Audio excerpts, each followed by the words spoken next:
You're watching the Newsroom, Islamnewsroom.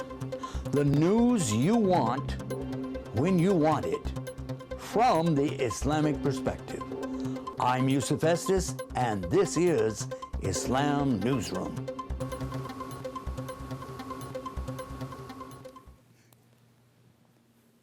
Welcome to Islamnewsroom, the news that we need when we need it. We're going to be talking tonight about some of the issues that have been bothering and plaguing many of us here in America for a long time. We also want to be talking about something that, well, I think you and I will be very happy to hear the positive results that are coming from one of the mosques here in Columbus, Ohio. Some of our children got together yesterday. I should say many of our children, literally hundreds and hundreds, got together to do something very positive. So amongst the negativity that we're experiencing, the protests against the protesters, the anti-whatever against the phobics, we have some beautiful things to tell you about tonight. Along the way in our program, we're going to actually give you a sample of some of the things that our kids came up with, something really beautiful for all of us. So, if you know some of the kids that were there at Masjid Abu Bakr yesterday with us, tell them, tune in. We're going to give you a couple minutes right now. We're going to take this short break right now, but this give you time that you can contact some of the folks there. And if you got any friends in Ohio or in Columbus, call them up, tell them, hey, you better watch because maybe your kids are there. Okay, we'll be right back after this. Get guided with Guidance TV.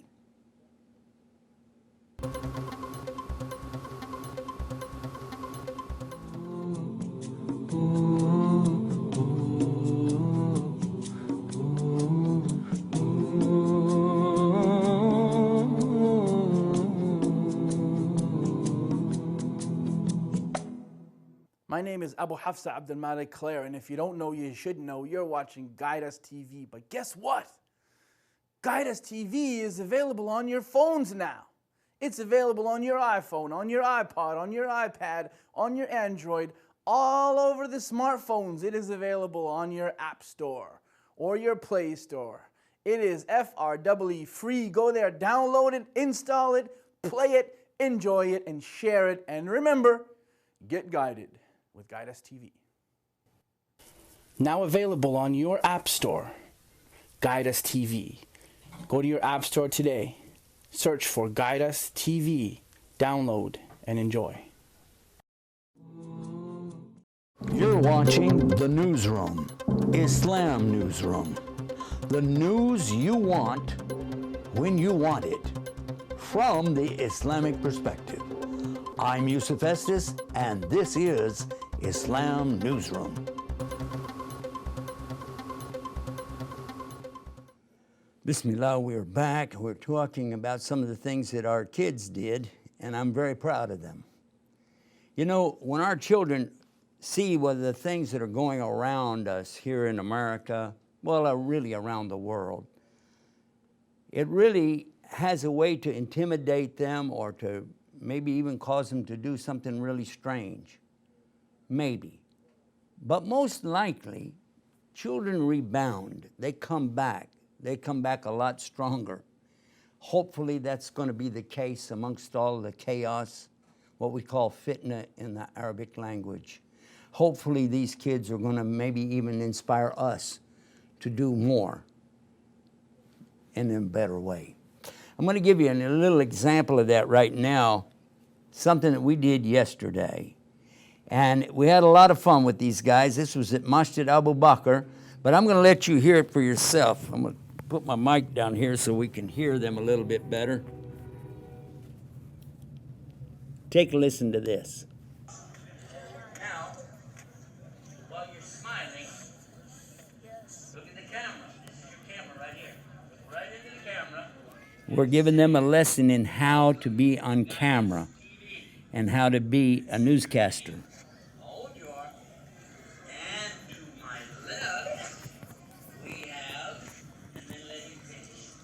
And when you go to the right, and to my right, we have You can hear us giving them the instruction on the basics of how to handle a microphone, how to introduce a guest.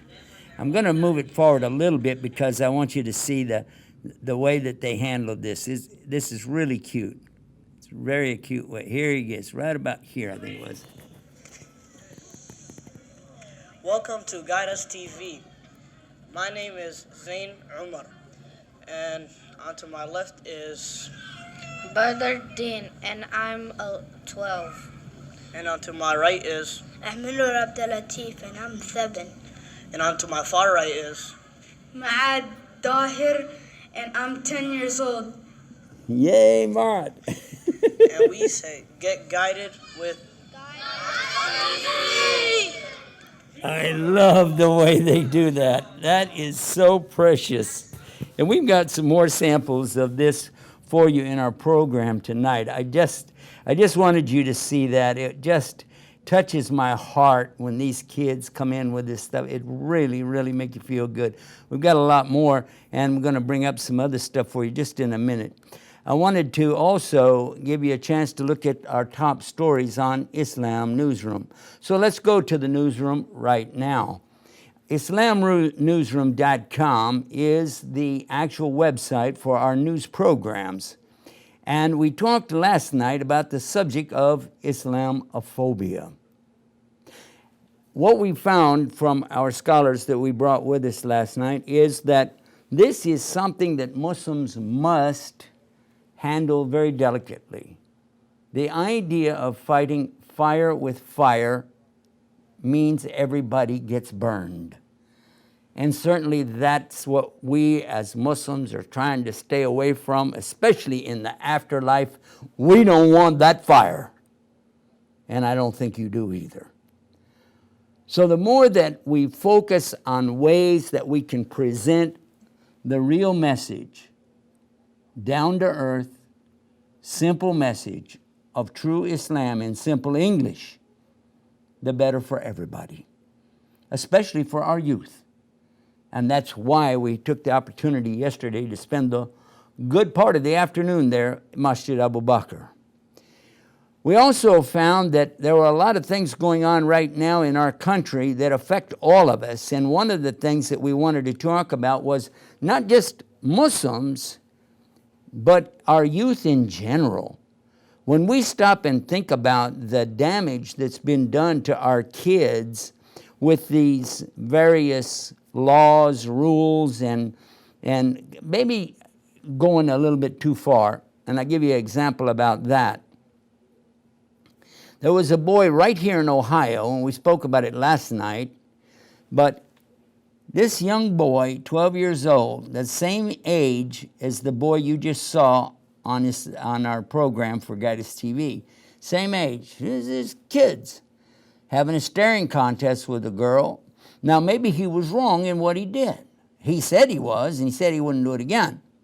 Or maybe the girl had something to do with it, staring back. I don't know, but that's not even the point. The point is that all of a sudden we got lawmakers coming down here trying to weigh in on this thing to maybe get some votes. I don't know. Start talking about suspending the boy from school for a staring contest. Said it was too intimidating. Again, he said he was wrong and he was sorry, but kicking the kid out of school? And then when his parents tried to get him back in, the school board said no. Question is, are we going too far? And of course, I don't know all the details. You don't either.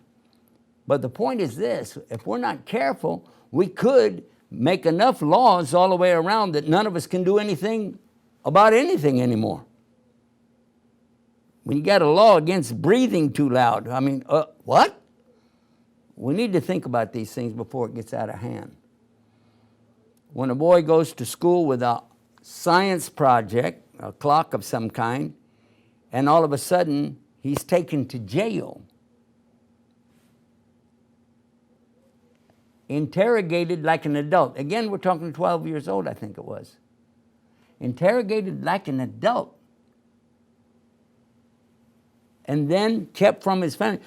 I think they said it was half a day, like 12 hours or something before, or 13 hours, before the father even knew what happened to his son. He just disappeared. A clock, they said, that was intimidating because it could have been a bomb. And when they found that it wasn't, then they had to make up something else about it. Now, in this case, the boy was a Muslim. The other one that we talked about wasn't, but that's not the subject. The subject is these are 12-year-old kids. Ohio, Texas. We know about the story that happened out in California. Some of you out there know what I'm talking about. Florida, North Carolina. It's getting scary, and some of these kids are taking weapons to school and killing other kids. The story I was referring to in California, the little boy that took a gun and killed, I think she was a 7-year-old girl, because she wouldn't let him play with her kitten or her puppy or something like that. This is too much. And it's got to stop. It's got to stop. Boys and girls, this can't keep going like this. It's not good for you. It's not good for me. It's not good for anybody. And when we come together, unite together with love, with peace, with harmony, proper education, having fun, you can see a big difference. I'm going to give you another example of what we were talking about. Just check it out for yourself and then think about it. This young man, now, he's about 18 years old, okay? But he's still a young fella to us, you know? Well, anybody under 60 is young to me, but that's another story. Let's go full screen with this and let you hear it. Assalamu alaikum wa rahmatullahi wa barakatuh. My name is Omar Ibrahim, and this is Guidance TV, live from Abu Bakr Siddiq. And to my left is brother Yusuf Estes. Shalom alaikum wa rahmatullah.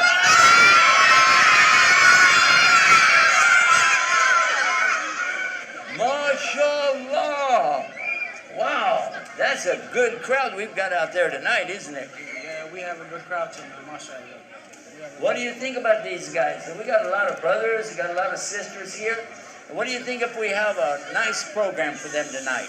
I think we do. They all seem excited and they're live and they seem hyped to be here and very excited to learn Islam and what it's about. And people who have experienced Islam both ways, teaching them is a good thing for us, for me, and for everybody else who's here tonight. Okay, now I want to ask you a question. This kind of is something important for all of us, and that is about the Quran. I want to be serious about this for a minute because the Quran is the heart of Islam. Is that right? Yeah, the Quran is the heart of Islam. The Quran is the core of Islam, is what makes us. And then if we don't learn it, it's going to break us. So Islam, the Quran is the most important part of being a Muslim. All right, and what language, how would we tell people about the language of the Quran? The language of the Quran is taught through Arabic. If you learn it through Arabic, you learn the recitation through Arabic, and then try to learn the meaning of it through Arabic or whatever language you speak. It's good to know both of them because you benefit when you can read and know what you're reading. Okay, now what about some of our youth? Do we have anybody here today who would like to memorize the whole Quran? Let me hear you. Let me hear you. Would you like to be able to memorize everything all the way through the whole Quran? All right. Now, let's see if we can get them to help us with the very first surah. What's the first surah? The first surah of the Quran, the first surah is Alif Lam Mim, right? Well, before that. Before that, Iqra, right? Well, usually when we start the prayers out. Oh, the Fatiha. The first Fatiha. How many of you know Fatiha? Now remember, you're on TV. Are you ready to recite with us? Okay, our brother, he's going to start it out now. أعوذ بالله من الشيطان الرجيم بسم الله الرحمن الرحيم الحمد لله رب العالمين الرحمن الرحيم مالك يوم الدين إياك نعبد وإياك نستعين اهدنا الصراط المستقيم صراط الذين أنعمت عليهم غير المغضوب عليهم ولا الضالين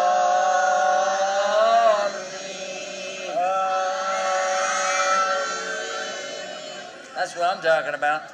You know, I enjoy being a Muslim. I enjoy being with the Muslims, and I enjoy being here in Columbus, Ohio at Masjid Abu Bakr. If any of you come to Ohio, you would visit a place called Columbus, Ohio, we want you to know to come to Masjid Abu Bakr. You are welcome. And if you say, but I'm not a Muslim, that doesn't matter to us. We love people. We want you to come and meet us and be with us, Masjid Abu Bakr, Columbus, Ohio. And when you're here, the people that you've seen on our program, ask about them. See how they're doing too. And all of us here, we're going to say a little prayer for all of you right now. We're going to ask God to give you the best guidance and get guided with Guide Us TV.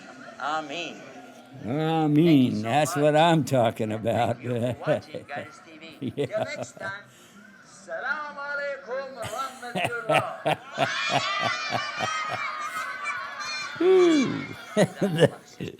Oh my goodness gracious. That was just you had to be there to feel the vibrance of those youth, to experience the beautiful innocence of these lovely children and witness them coming forward from their hearts and speaking to us. We had a wonderful, wonderful time at Masjid Abu Bakr yesterday. And there's talk that we're going to have more experience together with the folks there at Masjid Abu Bakr. It could be, Allahu Alam, it could be that one day we'll even have a remote setup right there to do live programs from Masjid Abu Bakr. And I was on the phone today talking to some folks at another masjid here in Columbus, and they want to get in on the action too.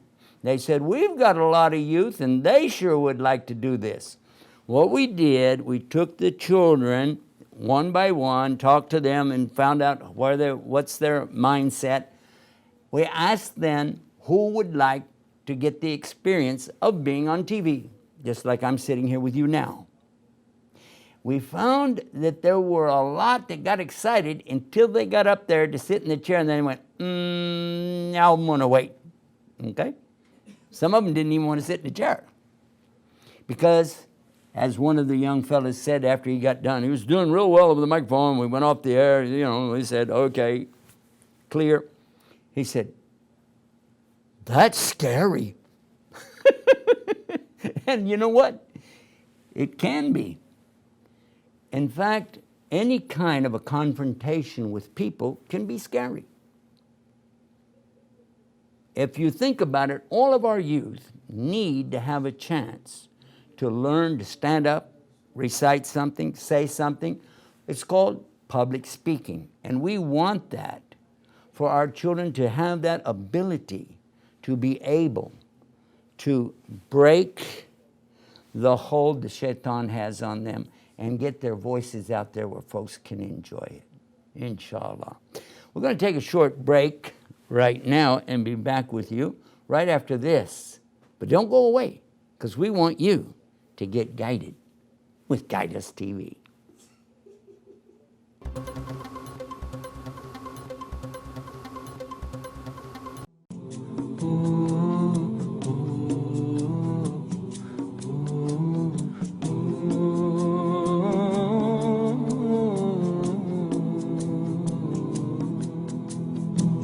I wanted to mention something to you tonight about a very important project that we have about the Quran going to prison.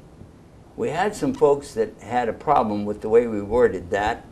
So just for clarification, it didn't mean that the United States locked up the Quran. What it meant was that in the United States, there are many of the prisons that are welcoming us to come in and bring the Quran. And something that we haven't had before is to have the Quran be recited in the jails and prisons across the United States. Many of the chaplains and imams have asked us, and they've cleared it with the authorities, as long as it's not on a disc, as long as it's not on a CD or a DVD, as long as it's on a cassette, which is the tape, then they can bring those in. And we are very blessed because another organization made it possible for us to bring in 24 pallets. A pallet is a very large wooden, like a crate, that has many boxes on it. Usually anywhere up to 100 boxes can be on a pallet. Then inside of that can be, each one of those can be 50 to 100 containers of the cassettes, and inside of there can be anywhere from 30 to 50 cassettes. Now, if you're doing the math along with me, you can realize there's tens of thousands, hundreds of thousands of opportunities there for people to hear the Quran.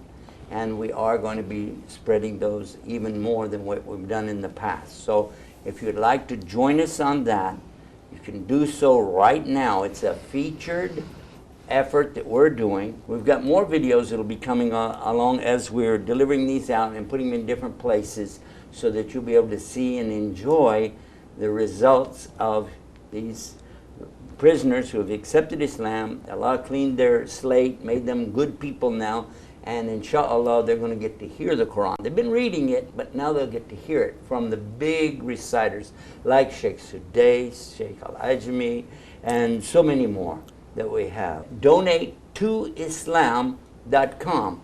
If you take an opportunity to just visit there, you'll see a new video that we have about all of this and what's going on with it.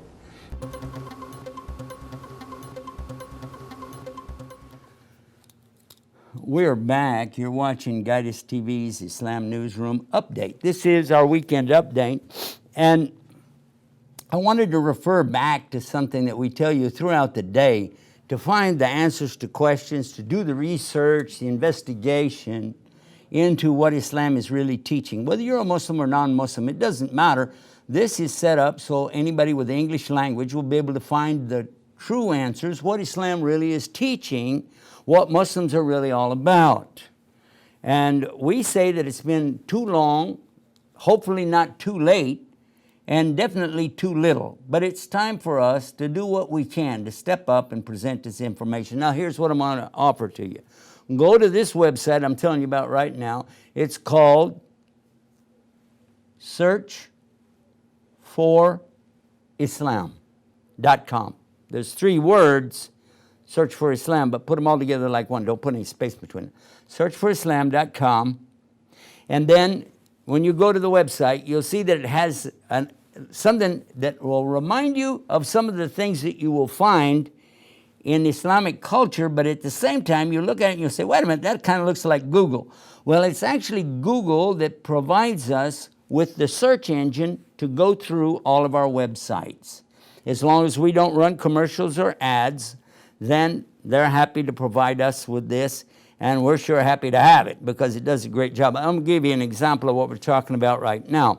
Let us take, for example, we were talking about our children, our kids, and how we treat them and so on. So if I wanted to ask the question, what does Islam say about child marriages? All right, because we hear that's an accusation, that Islam is allowing these young children to get married or something like this, which, by the way, is not true. But anyway, let's put child, all right, C-H-I-L-D, space, now you can put your spaces in there, search engine, right? Marriage, M-A-R-R-I-A-G-E. All right, let's see what happens. Right away it says 4-year-old get married. Oh my goodness, whoa. And right below that it says a 6-year-old girl got married. And then it says Aisha and Muhammad, the true love story for eternity. And then the child bride. And then it says ask Islam, a wife wants children, but the husband says no. What about that? And that's another subject related to children or marriage. So you will find that there's an opportunity to go up here at the top now and just take a look. See that? 78,500 on Google's list, and we're putting what's the top one for you right here. Let's take a look at the one about the 4-year-old child getting married. All right. And sure enough, but it's in Europe. It's not in a Muslim country, and that boy does not look like an Arab, does he? It said 4-year-old got married to a 7-year-old. Okay, until the year 2008, the Christian era, anybody under 18 years old could get married in the state of Arkansas if their parents said it was all right. Anybody under the age of 18 could get married if their parents said it's okay. That's right, even newborn babies could get married as long as the parents agreed. I don't think anybody ever did that, not here in America, but still. And the original law was meant to allow a pregnant teenager to get married if her parents approved, but later embarrassed the lawmakers, and they made it 17 for boys and 16 for girls. Okay, then we're going to talk about some weird marriage laws. They're not on the books anymore, I don't think. But you can take a look here and just see for yourself. In the first year after the birth of Jesus, peace be upon him, that's called the first century. A 12 to a 14-year-old, this is Augustus Caesar, got married. This is a fact. 12 years old, married a 14-year-old, and that was in the that's 2,000 years ago. Traditionally, the age of individuals could come together in sexual union was something either for the family to decide or a matter of tribal custom. Had nothing to do with the kids, what they wanted. They were stuck with it. So before you start saying Islam is this and this and this, let's look at the whole world and find out, well, wait a minute, that's human beings have been doing those things. Even they had to make laws against it. Even it was against the laws of certain religions, including Islam, that said you can't do that. And I'll prove it to you real easy. Go to the Quran. If you don't have one, you can get one from us. I'm going to show you how to do that right now before I forget. A free Quran.com. Let's do that real quick and put that up while I'm telling you. There is a verse. There is a verse in chapter 4, verse 19. That's it. Chapter 4, verse 19. Now, you can also go to Allah's Quran.com, and when you click on read, there's the chapter numbers, An-Nisa, which means the women. Let's go to verse number 19. And let's see what we got. Okay. Ya ayyuhalladhina amanu. Oh, you who believe. Look real close. I'm going to highlight it for you. Then I'm going to make it a little bit bigger. Inshallah. There it is. It is not lawful for you to take women by force or to inherit women by compulsion. Somebody like to use big words in their translation. You cannot force women in marriage. You can't force them or take them or inherit them when their parents die, as many people used to do before Islam came. As a matter of fact, let's go back to the very first verse and see what it says. A'udhu billahi minash shaitanir rajim. Ya ayyuhalladhina amanu. No, it says, Ya ayyuhan nas ittaqu rabbakum alladhi khalaqakum min nafsin wahidah. وَخَلَقَ مِنْهَا زَوْجَهَا وَبَثَّ رِجَالًا كَثِيرًا وَالنِّسَاءَ. Now, up to that point, it says all the human beings. This God is talking to everybody. He's not just talking to the Muslims, not just so-called believers, but look, oh mankind, human beings. Fear your Lord, the one who created you from one soul. That's Adam, by the way. And from that one soul, his mate, which is Eve, as you know. And from these two, dispersed both men and women all over the planet, everywhere. And fear Allah, through whom you demand your mutual rights. And Allah is one another, what? And the wombs. Oh yeah, Rahim. Indeed, Allah is ever over you an observer. Now, get ready, because this is the lead up to one of the biggest misconceptions that people have about Islam, right here. It says, and we'll just go for the translation. Tell me we've got to take another break here in a minute, so I'm going to hurry. It said, and give to the yatim, that means orphans. Give to the orphans their properties. Don't substitute defective property of your own, trying to usurp from them, trying to scoop up their goodies and run off with it. That's Texas translation, by the way. And don't consume their properties into your own property. Indeed, that's a great sin. Watch this. Very next verse. Do you see that word there? That says and. And that in Arabic is wa, the very first. Wa in khiftum. And if you fear that you cannot deal justly with these orphan girls. Now I'm going to stop right here. They knew what it meant at that time, so I got to bring you up to speed. They used to inherit girls when their parents died and said, I take her for my wife. Didn't matter if she was 2 years old or 4 years old. It didn't matter. They would say, I inherit her as my wife. Why? Because they want all the stuff that the parents used to have. That's what they did. But look what this said. So if you don't feel that you can treat them properly, don't marry them. Now read it and see.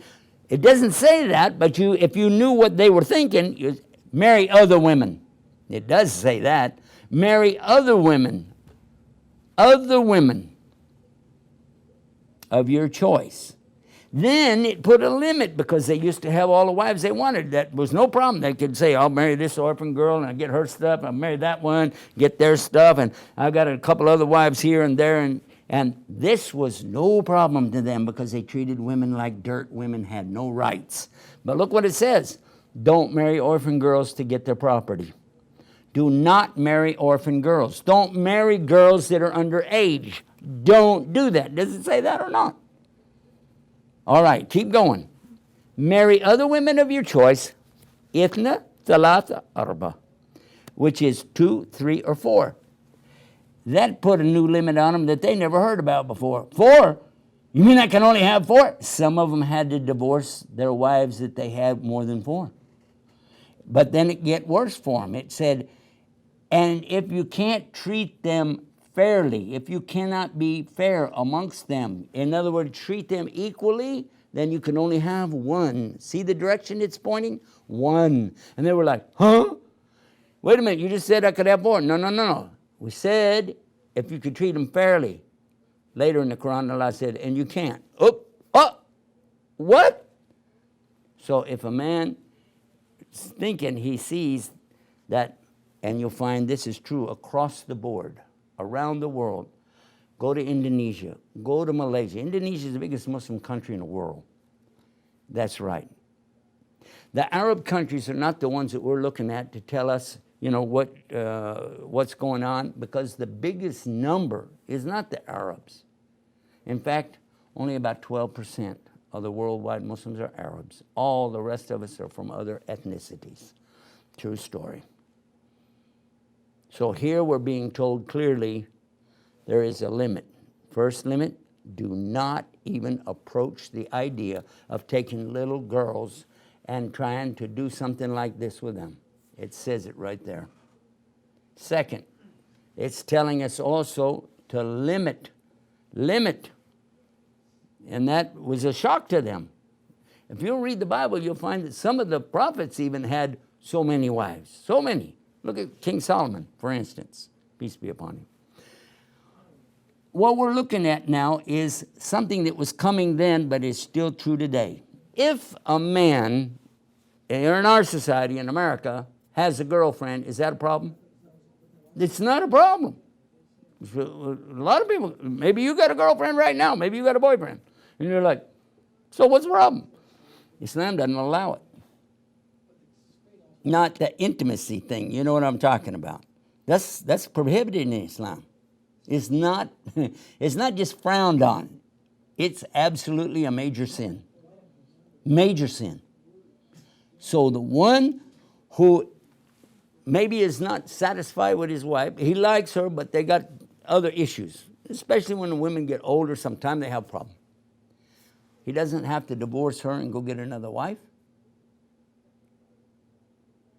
He can have 2. It said it, he could have 2.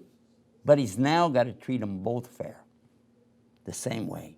You buy a nice big house for this one, nice big house for that one. Oh. Car for that one, car for this one. New dress for this one, new dress for that one.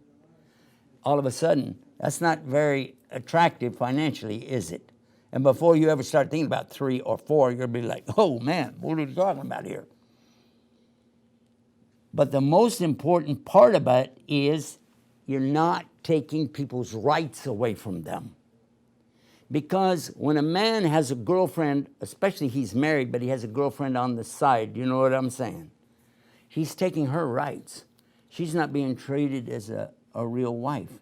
She has a child. How is the child treated? These are the things that Islam has already given to us clear orders about 1,400 years ago. And by the way, if you look to the Bible, you'll find that 5,000 years ago, we had very similar, even though translations have changed a lot of things from the Bible over the years, we still see the essence of the beauty of the teaching of giving everybody their rights. And when you don't give people their rights, it hurts the society, and then it will hurt you on the day of judgment. So this is why you have to look at it from a non-human point of view. And by that I mean God's point of view. He looks at all of us, and he knows what's best for all of us. And he's saying here, don't take women's rights. Don't take children's rights. Don't take orphans' rights. Don't harm people. Don't be from the zalimun. That means the wrongdoers, those who are liars, cheaters, steal and hurt people. Don't be like that. And what's wrong with that? Hello? The people who want to look at this and make something else out of it, I wonder if you would check them out and find out for yourself. Maybe a little bit of investigation, you might find that some of these same people that are acting so right and righteous have some of these same skeletons in their closet. That's a phrase, that's an expression, guys. We're not talking about real skeletons, okay? I know this is October and you're thinking about Halloween. I'm not talking about that kind of skeleton, all right? What we're saying is that sometimes people who have a guilty conscience want to point at everybody else instead of taking care of their own business. Here it is. You saw it right here on Guidance TV, but that's been in the Quran for 1,400 years. How come you didn't know about it? Give women their rights. By the way, if a woman didn't like the idea that her husband was going to take another wife, it would still be better than him running around and cheating on her, true or false. But she doesn't have to accept it. She can always get a divorce. Islam does not keep her from having a divorce. There's nothing in Islam said a divorce is haram. It's not liked. It's not something we want to push toward because it breaks up families, causes problems within your society, but it's not a burden on her that she can't escape from. If she wants a divorce, Islam said she can have it. Cultures and humans make up these other rules, not Islam. Try to make a difference in your mind between what Islam teaches and what some Muslims do. Got it? Got it. And when we come back, we'll get some more. Get guided with Guidance TV.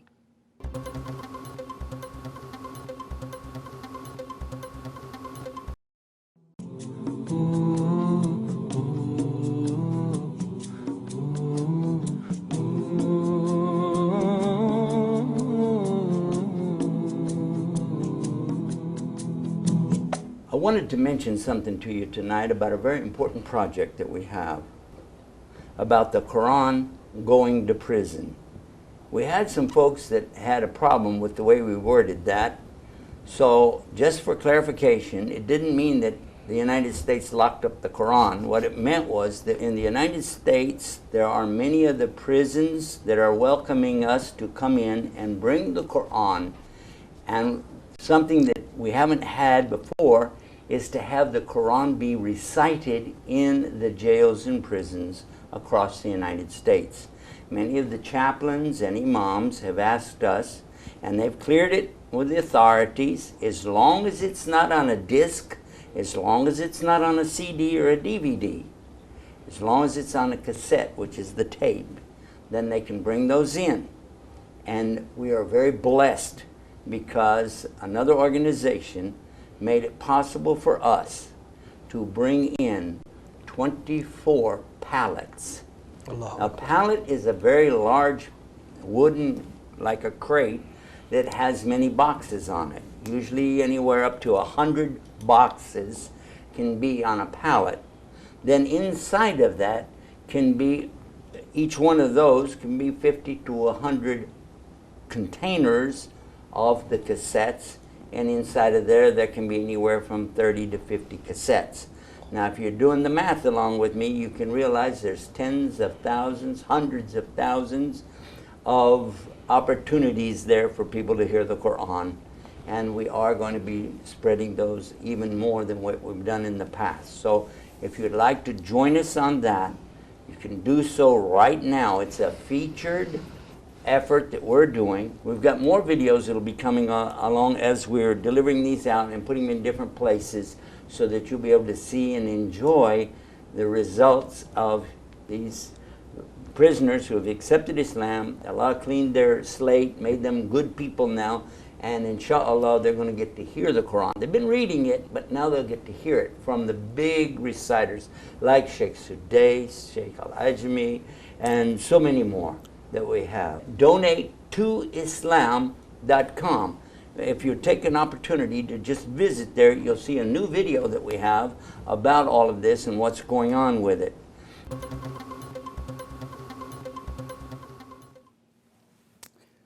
We're back with more Islam Newsroom update here on Guidance TV. And some of you might have noticed we've added a little something to our set. And each month that goes by, we try to do a little something, some new lights, some new mics. And now this, how do you like this? Pretty cool, huh? It's kind of big, though. I wanted to also share with you how people can watch us in various places. Let's start with the satellite, our satellite hookup. Take a look at this. If you have what's called the Arab Sat, or the one that points over to the opposite direction of Qibla here in America, that particular satellite, this one is called Galaxy 19. The transponder on there is 5. The satellite frequency is 11836 megahertz. Polarity, there's 2 polarities that they'll have, vertical or horizontal. Ours is vertical. The symbol rate is 20770, and the FEC is 3/4. The channel ID, now that should not be too hard. I think all of us should be able to figure that one out. That is Guide Us TV. All right. So what we want to do now is come back to our subject of these children and let you see for yourself how we are teaching them. Now, this is kind of important to pay attention to because you can hear me talking to them in the background. I would like to invite your masjid or your school to contact us so that you would be able to have a program like this at your place. You can do that. You can contact us. We'll show you about it a little later in the program, so be ready. Get pencil and paper ready for that. But let's hear from our girls, and this is the first time they've ever been on TV. Let's listen. Welcome to Guide Us TV. My name is Umayma and I am 10 years old. On my right is Ifra Ahmed. And on my left is Hamdi Hassan, 9 years old. Watch now. Go ahead, you're doing fine. This is your first time on TV, right? So tell us, this is my first time on TV. This is my first time on TV. And I like to get guided with Guidance TV. And I like to get guided with Guided TV. I invite everybody to join us every day. And I will invite everybody to join us today And every day. and every day. So we all get guided So we all get guided with Guidance TV. with Guide Us TV. Okay, now turn to Hamdi and ask her what grade she's in and how she likes her school. Let her talk. Well, all right, that way. Go ahead. My school is called Alton Hall Elementary School. I'm in 4th grade and I love my school. Tell us what you love best about your school. The math. No. Whenever you're going to answer a question, remember, always say the whole thing, because just saying yes or no or the math won't make sense because they won't hear me. You say, what I love best is the love best is the math. Hold on. I'm going to give you another chance. I'm going to walk over here. So you'll be looking in the right direction. There you go. Tell us what you say. Start the sentence. What I love best about my school. What I love best about my school is the math. MashaAllah, MashaAllah. Keep watching now. My name is Ifrah, and my favorite subject is math. Okay, let's do that one again. I think I can find some accountants here. The name of your school and what you love best about your school. My school is called Fault Crossing, and I like math.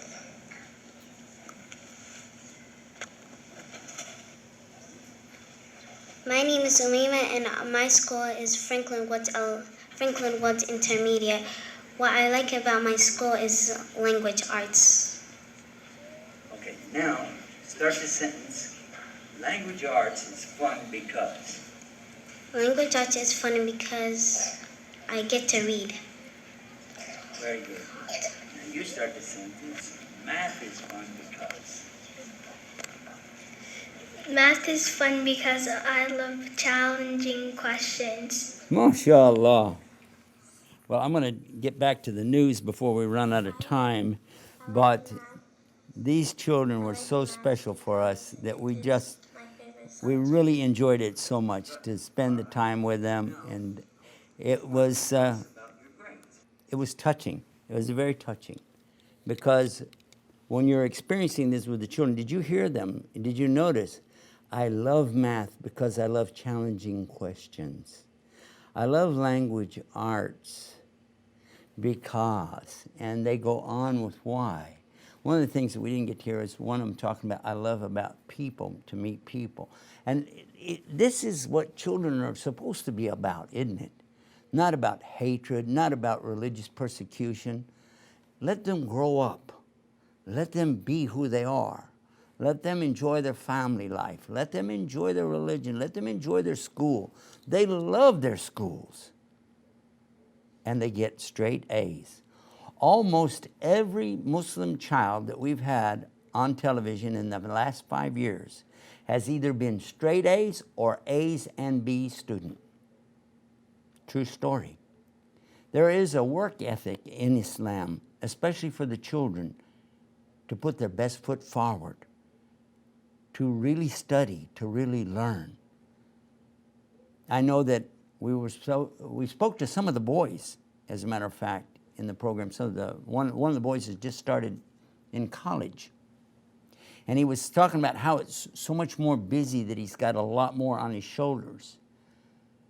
And another boy was in the high school telling us how he liked to do certain things on a time schedule, etc. And always there's this time schedule. Let me share with you something before we go off the air tonight. The importance of something called your connection with God.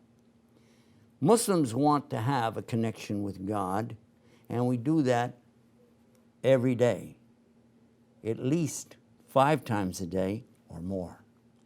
In fact, most of the Muslims I do, the minimum for them is going to be 5, but almost always they're going to have at least 7 or 10, 12 of their times when they want to communicate with God. That communication in Arabic is called salah. The salah usually gets translated into English as prayer, okay? But prayer is something we do like this. We say, oh God, I need this, I want that, thank you God for so and so. This is a prayer, or dua in Arabic. This is within our salah, but it is not everything. There's more. There's an obedience. There's a sense of complete submission to God while we're in that state. And let me explain to you something, a physical thing that you might be able to grasp. When we're standing facing all a certain direction together in a line. We raise our hands up and put them on our chest or wherever, and then we begin to recite the very first surah of the Quran that you heard mentioned a little earlier. And then something else from Quran. Then we bow.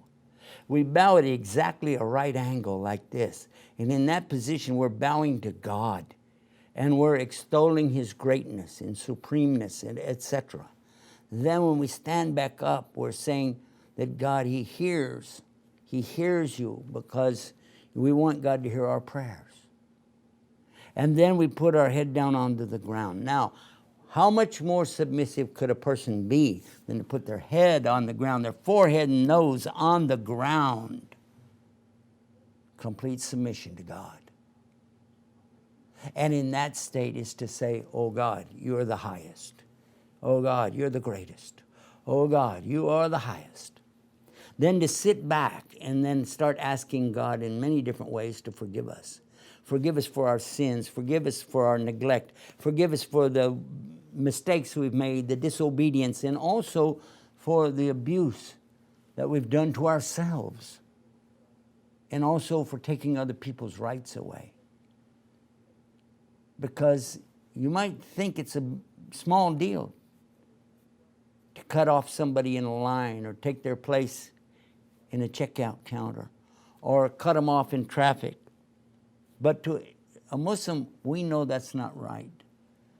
We also know it's not right to get upset with people who do that. We ask Allah to forgive us and guide them. That's what we do. Here on the newsroom, we're constantly trying to bring out of the stories the moral to the stories, to find the good in it, or to understand how to deal with the bad in it. We leave a lot of stories out. They come across our desk, and we look at them and we go, it's just not for us. It's not Islam newsroom material.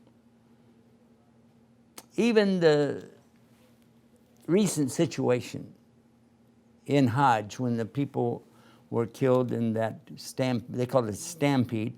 What it is just a bunch of people running over each other.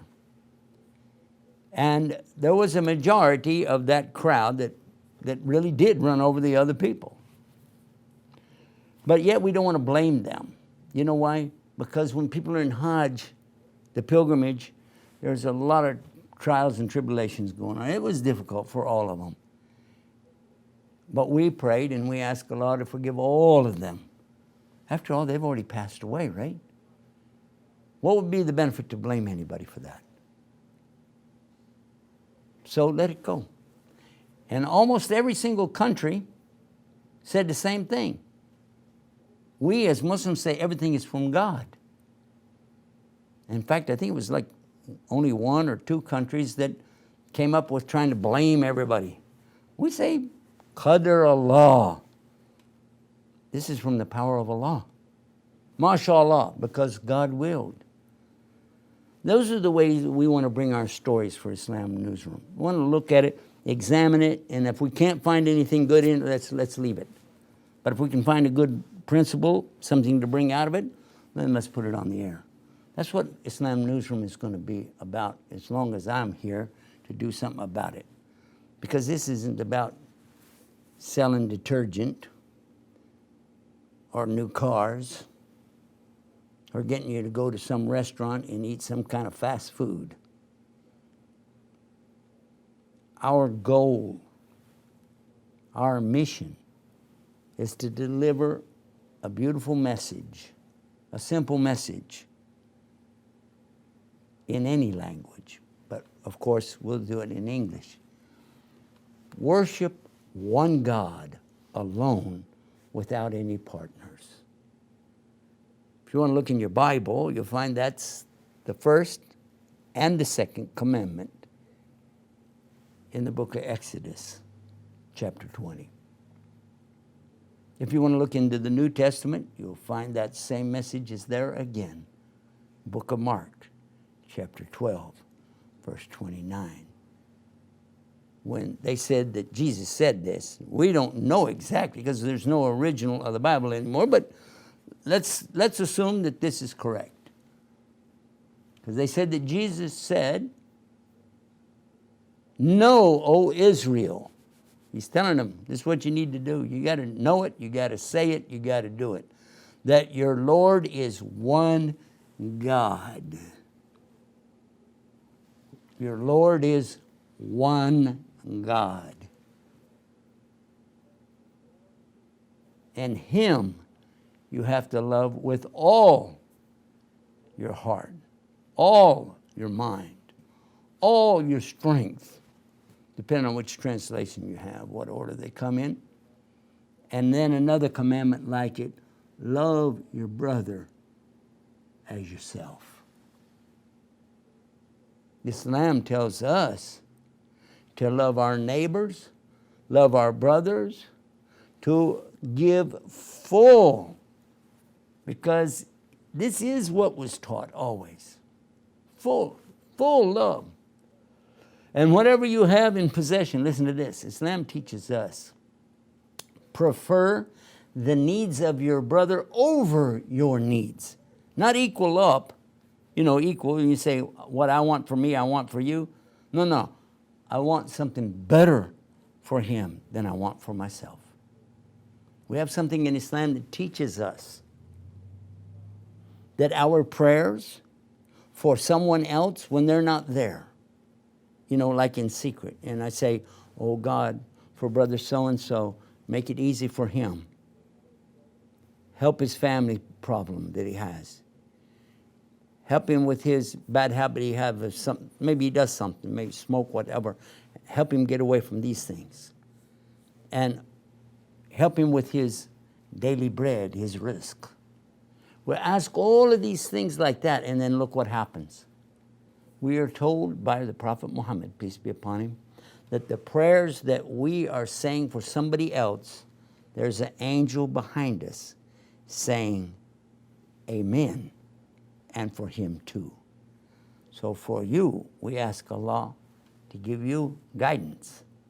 And I hope there's an angel behind me saying Amen, and for him too. That's a wrap for the newsroom today. Until next time, for Guidance TV and Islam Newsroom, peace. Assalamu alaikum.